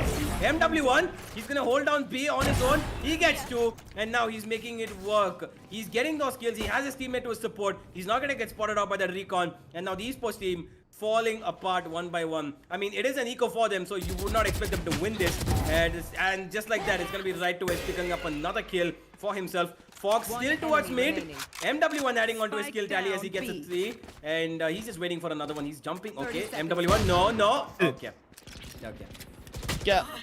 I would just like to point out, I mean, Fox is basically dead. I hope I'm not being a bit too rude if I start analyzing the mid walls already. And there you go, Hellfighter finally puts him out of his misery. Alright, one thing I really want to point out about the toxin screens this time. Take a look at the toxin screen that the esports team used. This is a toxin screen which lets them creep up deeper into mid, up on the areas near the roti boti and just on the mouth of elbow. It lets them get up close over there without worrying about the oppers. So that's one thing that they used to counter the push from MW1 that he did in the previous round. But how do Velocity respond to it? They put up another toxin screen. Okay, you see this one that just flew off of Marzel's hands? This one allows Amaterasu to play aggressively from the middle doors area. So the previous toxin screen allows MW1. This time it allows Amaterasu to play aggressively, and they keep on switching things up just to make sure that Velocity Gaming still have that mid control. But this time it isn't a mid commitment. This time they're going straight to its B, and they have managed to deal with most of the players except for Hellfighter, who they haven't cleared out just yet, and this might just cost them quite a lot. The Viper Spit might just make it a little bit doable as they're forcing the players of Velocity Gaming to come inside, and they're all playing in the goo. None of them have left, so this will be a difficult retake for Velocity Gaming, but now that they get the kill onto Fox, this becomes so much more easier, and Strix has way too many players to take care of. The Sky Smoke will make sure that he basically can do nothing. Oh, but he still has a head glitch angle. This is good, as he's able to make use of the verticality properly. Unfortunately, he is getting challenged, and he's getting pummeled by Marzel. Yeah, he's just gonna get taken down. He got 2 kills, but that was all he's gonna find. It is gonna be Velocity Gaming to put up number 8 on the board. And reminiscing what happened on Haven could be what happens here again. If the esports team put up an 8-4 half. They have one more round to get back something in their favor. But I would like to point out one thing for sure. The esports team, as much as they're trying to hold on, I'm pretty sure they must be missing the heroics and, the explosiveness of Binks. Because that man, if he was here, he'd probably be playing the Raze for sure. And he is just doing, at the rest of Velocity Gaming, the entirety of Velocity Gaming are punishing the esports team for everything that they're doing. And they're not letting them counter. Even after they get the plant, the retakes are coming in so well. And everything that is working out for Velocity Gaming is just proving so successful. Because the esports team, they are trying their best, but it's just not working. Yeah, and I'll tell you exactly how they're trying their best. Velocity Gaming are just forcing the esports team to play into their command. They are forcing the esports team to commit either towards A or towards B directly. They're discouraging them from coming mid because there's just so many different setups that Velocity Gaming have for mid. The esports team never know how to counter it, and this time there is an orbital strike, this time to discourage them, and this actually works in the favor of Sammy because he just managed to sneak in. Unfortunately, the Seeker will reveal his position, but he's deep in enemy territory. Maybe he can backstab Hellfighter, but it's a bit too late. Hellfighter's already taken down 2 players before he hits the dust. Sammy does come into the rescue, but he's gonna have to dig deep over here if he actually wants to save his team. The Snakebite will stop Badlove from planting. He's gonna have to reposition into another angle. This time though, Sammy, he does deliver, and Badlove does as well. They're actually just winning these fights. The Velocity Gaming team can actually throw all the utility and stop the plant from happening, but it doesn't stop the esports team from winning the aim duels. They are wanting to peek up these frags, but so does Amaterasu as he goes on a hunting spree. He knows exactly where Fox is, but he has no idea where Sammy is. A general idea of his position is available to Amaterasu, but they are playing ring around the rosies, and Fox decides to peek out of the Sky Smoke just at that time. Yep, esports team, they make it work again, and finally it's an 8-4 half. Pretty much same things what went into favor of Velocity the last map as well. This is exactly the point after which the esports team could not put up a single round, and it was Velocity to take that W. Are they going to be able to do it again is the question, and is the esports team going to just let it all go over here? We're going to find out in the second half as Velocity Gaming are on the attack, and this time, although they have only a single duelist, which is MW1, they might just see him pop off again towards the attacking side. But it's only going to be for us to see, because Strix on the other side, this time he's been doing the job that MW1 was doing. And Exactly. he could just carry his team all the way again. I mean, this in this map. Yeah, but Velocity Gaming have a bit too big of a lead. And I think this time Strix, even though he's been carrying his team every now and then, he needs to step up once more. Unfortunately, the camera will spot him. Says hi, says goodbye, falls back towards the A site. But no, in fact, he does not fall back. He's going back towards the cave area, and he wants to get the better of them once again. This time should be able to catch both of them off guard, but he can't get the flicks in time. Hellfighter stops him before he can get anything accomplished. MW1 in a nice position. Should be able to stop Battler from entering. They were trying to rotate via mid, but it's a bit too late now because Fox, he can't accomplish much. Ace is here to stop him before he can do any more damage. He finishes what MW1 started, and Mazel finishes the round as Velocity Gaming pick up the pistol as well, and they are well on their way to victory. Absolutely. 9th on the board and just one shy away from that double-digit mark, which they will want to be getting as soon as possible. As they have the advantage now in terms of weaponry, they will, look to win this one out easily. But there's a force coming in over here. 4 marshals on the board, I can see, Crips. Oh, this is going to be cheeky. This is going to be very interesting. But will the marshals be able to accomplish anything? I mean, all of the players of Velocity Gaming have heavy shields. So they're gonna have to, hit some dome crackers in order to actually stop them. Ooh, getting the tags in. Yeah. It is a body cracker for the moment, though. It has broken down the shields, and they just need one. If 2 of their players hit 1 shot each on each player, that's all they need. And Velocity Gaming are gonna be falling down, but I don't know if they're gonna be able to do that. Ooh, MW1 sneaking in behind enemy lines. Should be able to catch Battle Love with his pants down. Circles around to get the better of Strix as well, and he's on a killing spree. Finally, Fox stops him and saves Sammy. Spike planted. He saves Sammy indeed, and now it is going to be a 3v3 where Velocity Gaming, they do have the upper hand for sure. They have the smoke coming in. They also have the advantage of position, and it's going to be a Date who catches that first blinding bird coming in towards him. It's not going to matter too much though. But Sammy, not the most ideal weapon to have in a retake, but he's going to have to try his best. But right away, he's just going to be getting kill after kill after kill as the Clutch Minister puts out 3k for himself, and it's going to be the 10th round. Pretty much a little easy for them on the board. They were made to work for it. 2 players did go down, but that's not going to matter. As now, Velocity Gaming, I should think they're going to be playing on the bonus unless the 2 players who did go down are going to buy in. And I'm pretty sure that MW1 is going to be opting to go for that Phantom because he knows he can cause more damage with that. And given that Breeze is such a huge map, that is obviously more of a favorable choice. And yeah, that's exactly what we're going to see. LF and MW1 are going to go for those long-range battles with their weapons, whereas the rest of the team are going to be sitting on that bonus. Well, this time it's a pretty standard setup from Velocity Gaming as they are just focusing on the A side. No mid presence, no B presence. They're not even trying to hide the fact that they are taking control of the brown halls. They just are so brave. They want to push in there because they know that once the players of TET are busy dealing with the players in brown halls, it will make things easier for Velocity Gaming's players to come in from A main. So the players coming in from brown halls are just a ruse. They're deliberately making all this noise so that TET get distracted from the actual push that comes in from main, which is a very smart decision. MW1, though, will be able to do smarter stuff. Absolutely. Okay, now he's going for it. Nah, no Ladies way. and gentlemen, keep your hands on the F button. Yes. Everybody, wait for it. Look at this. Okay. No! What are you doing? MW1! He just got 2 kills. Okay, his teammates will be very mad about. I would just want to see their reaction. Right to Ace? Yeah, he's okay. They're laughing actually. Oh, I genuinely. Okay. Okay. MW1. Imagine if Strix was able to go ahead and kill every player. Like, sure, MW1 gave us the memes. He gave us material to laugh at. I thought he would actually go for the knife or something. But Yeah. he was waiting. And also baiting his teammates to some extent. He did go for the damage control later on as he executed the 2 remaining players. But damn, this round could have gone south. Imagine if TET actually win this. They would have been so mad at MW1 for this thing. Ooh, Strix, what a beautiful positioning from him. And oh wait, the Viper was actually on top of that as well. And he even though he was tagged down, he just got that kill and he dashed away to safety.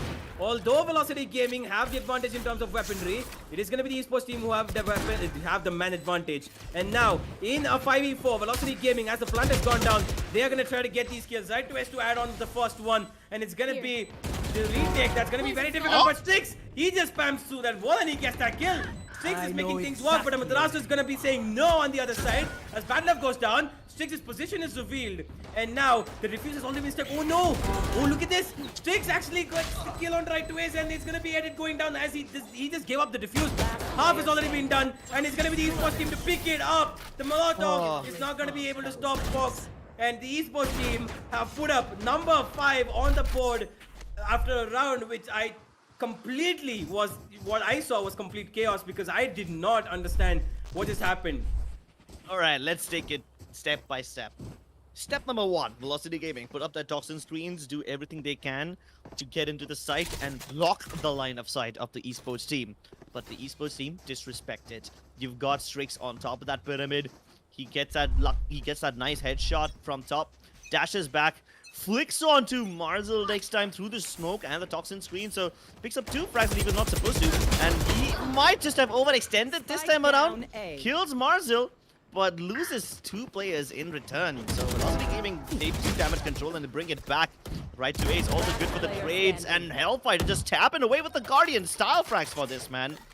But what does the Fox say, Universe? What does he say indeed? He's gonna have to go tie if he actually wants to clutch this one out. Not something that you would have heard in that cringy song, but hey, Fox has the Viper Spit available as well. Unfortunately, won't be able to use it this time around because it doesn't offer much value. And neither does the Toxin Screen help him. And he's got no other utility left as well. No snake bites to bait out the players, so he's just gonna have to rely on aim battles. And he is gonna get traded out, double peaked by them both. As Velocity Gaming get to map point and match point as well. Okay, LF, a little bit of a dance going on. He's enjoying his time right now. He did go down, and look at Velocity. They are having quite a bit of a jolly time, aren't they? They put up number 12 on the board, and they know that they are just one run away from securing this victory. And you can see LF is just pulling out some, the moves that he's pulling out on the server are coming out in real life as well. Like pow pow, a bit of a gun action from his hands. But yeah. Fair enough, Velocity enjoying this moment, and now they're going to enjoy this B-side take that they're going to try to execute. As MW1 has a knife out and he's going to be dashing in. Nobody from the side of the Esports team anywhere close to the side except for the defender side spawn. MW1 just wants to push this.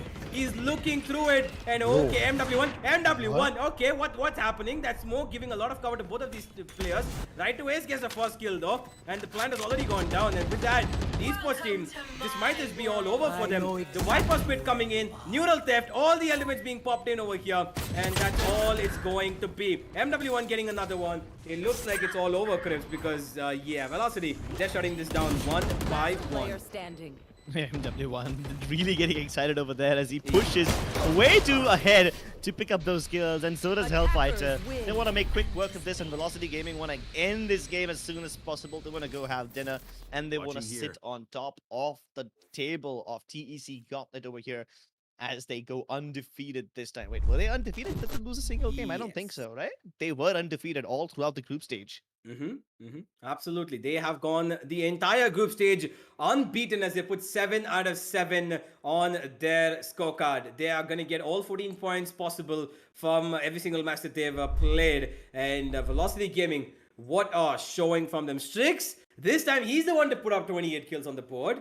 It is not double of what Hellf, or anybody on the last time put up. But for sure, it was individual prowess from him that was shown. But it was just not enough for the rest of his team to capitalize upon. And it is going to be a 13-5 victory for the side of Velocity.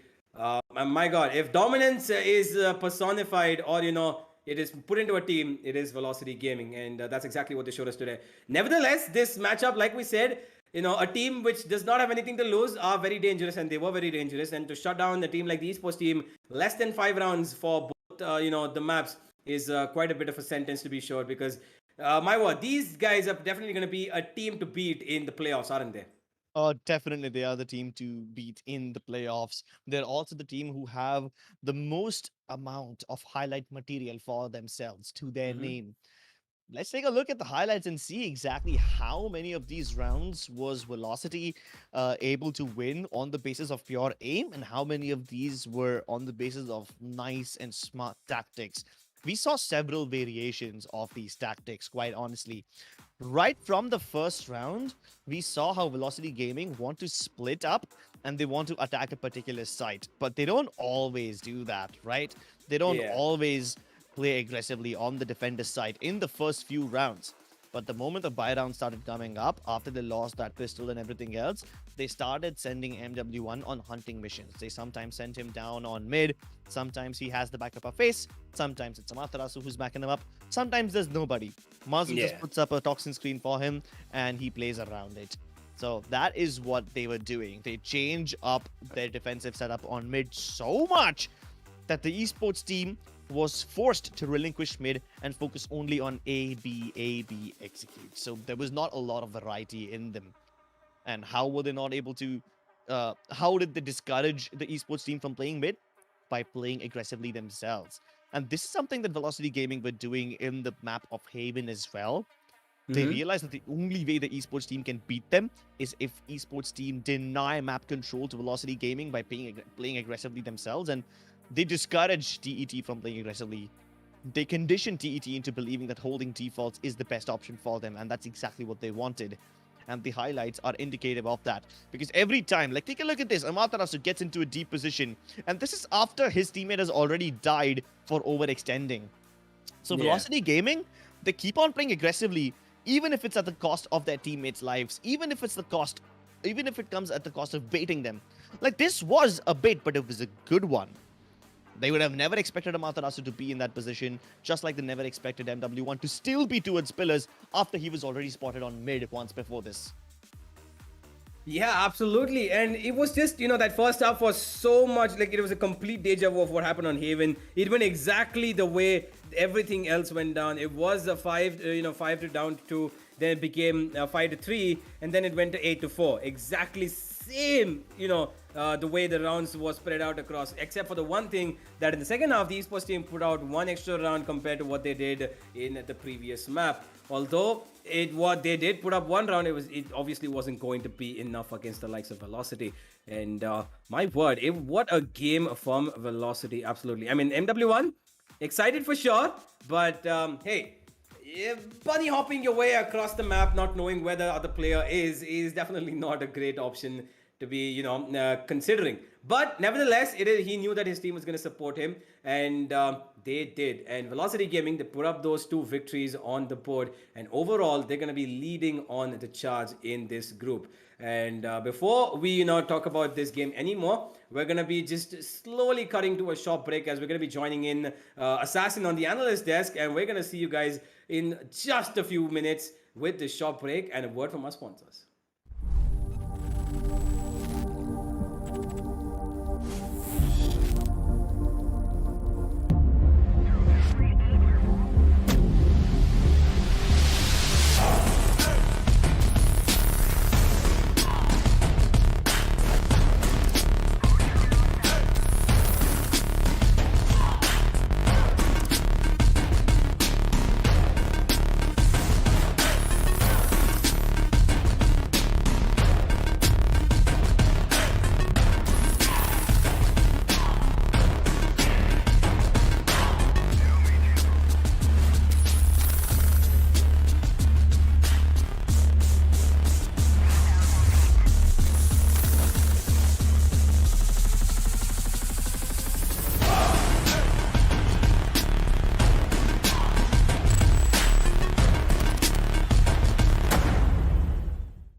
Welcome back to the analyst desk of the TEC Gauntlet Season 1, powered by WD Black and AMD Ryzen Radeon. I'm your host, Assassin47. On the desk with me is Crips and Universe.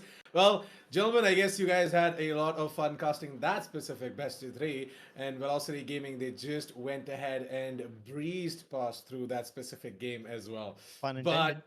yeah, pun intended. But to be honest, Velocity Gaming, they did put up a performance that we did not see coming. I mean, we thought that they are gonna, take it slowly, just bring in a slow start and then eventually have fun throughout the game. But then they were pretty serious about it, and we did have a conversation about this in the pre-match analysis as well. So let's quickly head on over towards the map veto and see what exactly were the results, so that if in case anyone missed it, they'll get a quick recap as well. So map number 1, Haven, went into the favor of Velocity Gaming, 13-4, and map number 2, Breeze, was 13-5 in favor of Velocity Gaming. Now, Crips, I would ask you this: what went wrong for the esports team on the map of Haven?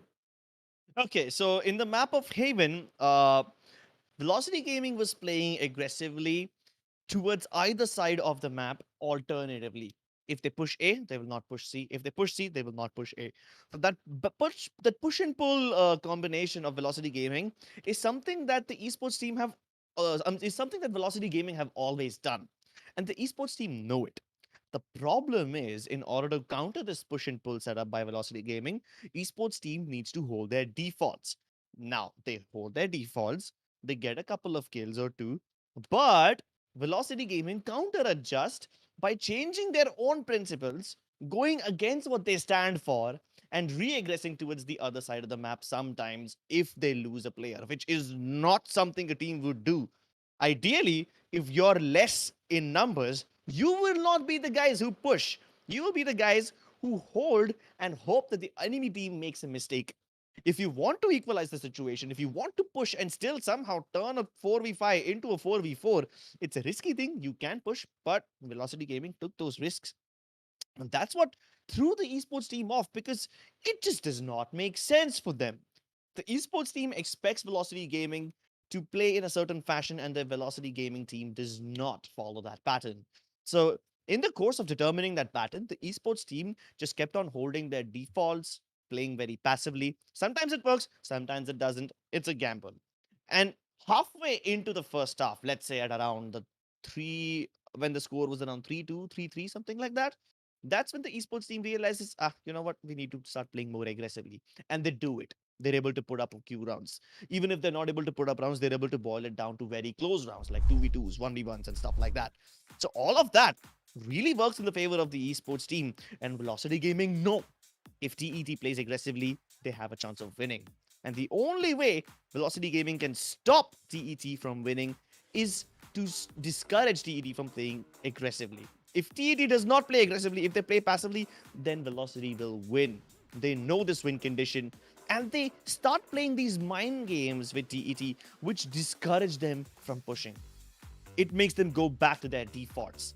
And once TET is back to their defaults, Velocity Gaming is happy, and they are in a fairy tale, living one of those happily ever after stories.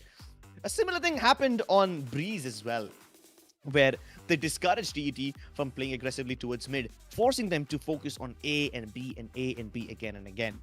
And they know that TET on their attacking side don't have that deep of a playbook, but Velocity Gaming does.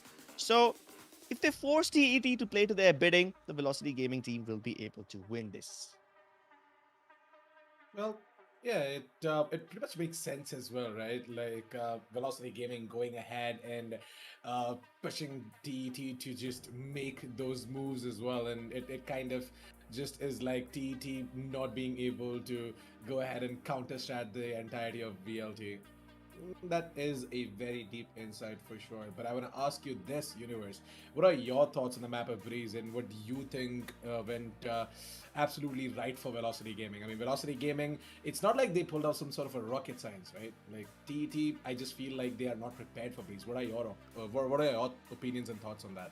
Well, you are right about that. It was no rocket science, but it definitely was some sort of science that went into them, into their victory for sure. Because of the every single thing about the map of Breeze worked out in their favor so well. You know, the aggressive peaks that MW1 was doing and everything else that the rest of the team was doing, whether it was anybody with the walls of Marzel that tried to give them cover in terms of vision, and the way that they pushed up towards mid or they pushed up towards A, everything worked out in their favor. And in the end, it was the Breeze of on that map that went in directly in the perfect meters per second speed that they needed, that gave velocity the velocity that they needed. I had to do it. I'm sorry. Well, definitely. I mean, we are all in a mood for that as well, right? This word plays here and there. And yeah, like Velocity Gaming, congratulations for getting that victory as well against TET. You guys went ahead and just cleared out the entirety of the group stages without any sorts of hiccups whatsoever. I mean, 7-0, 7 wins and 0 losses. We are going to be seeing that reflect onto the group standings as well. So let's quickly jump on towards the group standings and see how exactly this specific match is going to bring on a change on the group standings, especially for the side of TET. Because Velocity Gaming, they are still up there, 7 wins, 0 losses, 14 points. But TET, they have a little bit of a change in terms of the stats: 4 wins, 3 losses, and a total of 9 points. So in terms of the points, they're still up there with at the fourth spot. We thought that if they could just make it happen, they might just dethrone Samurai Esports, but they were not able to do that. Velocity Gaming just too good on both of these maps. I thought that Haven, right? I thought that Haven might, just might, I don't know. I had like a gut feeling that maybe Esports team is going to be able to do something, but it looks like that Velocity Gaming still reigns supreme on that specific map. Thoughts on the group standing scripts? What do you think? I love the fact that Velocity Gaming is undefeated. That zero number right in the loss counter feels really good now, doesn't it? Clearly establishing the hierarchy, clearly telling everyone who the boss is, making it clear, no doubts whatsoever, T-posing over everyone else. I love it. The esports team too, still in the green, still out of danger. They will be able to make it to the playoffs, no problems. And it's actually not that bad that they lose this game because they still go ahead into the playoffs. And like I said, it wasn't a very high stakes game for either of these teams because they are more or less safe. So I don't think TED should take this loss to heart. I think they should just focus on what's next, prepare for the playoffs, prepare for the next stage of the tournament, and figure out how to beat Velocity Gaming. Because this time, I do feel like TET knew what they needed to do to win. I think they had a good idea of their win condition. They were just unable to do it. Interesting. Universe, what are your thoughts on the group standings? What do you think? I mean, we kind of expected this to happen, right? Velocity Gaming, they were looking for that unbeaten tournament, group stage victory, and they got it. It's going to be 7 out of 7 for them, and they're going to be going home with that A plus mark grade on their report card, at least for the group standings. And the esports team, although they lost it, it's not going to matter because they are going to be through, like Crip said, and that is going to be probably the last thing that we are going to be looking at in this, matchup. And the series are going to be, the playoffs are going to be quite interesting because Velocity Gaming and the rest of the people from this group are going to be facing off the contenders from the other group. And those matches are the ones to look out for because that's where the real action starts. That's where everything comes into play because the top 8 teams of the region are going to be going up against each other who are qualifying on the basis of their own hard work. Esports team are one of them, even though they lost today, and Velocity Gaming are definitely one of them as they're going in as the top seeding of this group. And my oh my, it's going to be quite a bit of a matchup that once we see both of these teams get into action in the playoffs. And I can't wait for the playoffs to begin. Through that, we all can't wait for the playoffs to begin because that's where all the action is. That's right, guys. You heard it right. We are at the end of the group stages now. That's right. Group stages just got done and dusted. This was the final match, and we are pretty much going to be heading on to the playoffs as well. More details on that on TEC's socials. So please go ahead and follow the social media of the Esports Club. Link down in the description below. Also, please do go ahead and subscribe to the channel. Hit the bell notification to never miss another update. With that, we are at the end of the day. I mean, it feels bad. No more Valorant action for the rest of the day, but don't worry, we got you covered. Playoffs coming really, really soon. And as I said, go ahead and follow the socials for more updates on that. And we have a little bit of a surprise for you guys as well planned for the next week. So yeah, trust me, you do want to go ahead and check out the socials for TEC and keep yourselves updated every single day because the announcement is going to drop anytime soon. But with that, thank you so much for tuning in for this specific day, guys, for the final day of the group stages. It was a pleasure hosting, and I am definitely sure that our casters and analysts love both the games for the day. It was an amazing day for sure. Thank you so much for tuning in. We are going to be seeing you guys in the playoffs. But until then, it's your host, Assassin47, signing off alongside Crips and Universe. We'll be seeing you guys in the playoffs. Good night, goodbye, sweet dreams.